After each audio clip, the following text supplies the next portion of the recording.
We Charamira, ukome. Mimi sio wa kutisha mimi. Hebu fikiria hivi.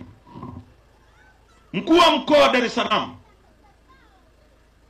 mkuu wa mkoa amezungumza kwenye TV, mimi sisemi, mlimsikia, kwamba kuna siku mama mmoja ameenda hospitali anataka kujifungua. Hospitali wamemwambia lete mkasi sio na wembe na gloves. Akamwambia baba sina. Akampigia mkuu wa mkoa anaomba msaada. Mkuu wa mkoa anasema, akamwambia nenda nyumbani, mume wako akakufanyia operation.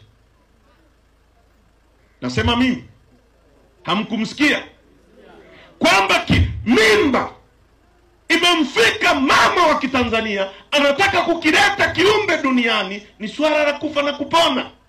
Mkuu wa mkoa anamwambia nenda, mume wako akakufanyia operation. Huyu mkuu wa mkoa amekula, ameshiba, amekaa kwenye gari ambao wewe unauza vitumbua, unalipa kodi, ameona yeye ni muhimu kuliko wewe, kwa sababu ya aina ya viongozi tulionao. Hatuwezi kuendelea na maisha haya. Eti juzi anakaa kwenye kikao, anasema Heche ananizungumza mimi, anataka kunitishia mimi. We Charamira, ukome. Mimi sio wa kutisha mimi. Mtishe mke wako nyumbani unayemlisha, sio mimi. Mimi nimezaliwa mara moja na nitakufa mara moja. Haya mambo tunayasema ndio yamemkamata Lissu, wanamweka ndani kwa kesi ya uongo ya treason. Lissu hana uhaini anaosema. Lissu amesema tunataka mifumo bora ya uchaguzi. Kusema hivyo sio uhaini, na mimi nasema tutaasi dhidi ya mifumo mibovu hii mpaka tupate mifumo inayoweza kuwapa Watanzania maisha yao. Na mimi wanikamate, wanipe kesi ya treason.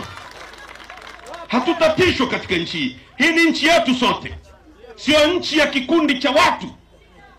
Tuko kwenye matatizo haya kwa sababu wananchi mmeamua kupuuza siasa. Tumekuja kuwaomba nyie, msipuuze siasa, kwa sababu mtateseka mpaka arudi Mungu hapa. Mnategemea maisha yenu yatabadilika. Tusipopigania mabadiliko sisi wenyewe, tukachukua miziki ndio tukafanya priority, tukachukua Simba na Yanga tukafanya priority, hao watu watatutesa, hakuna siku watatuonea huruma.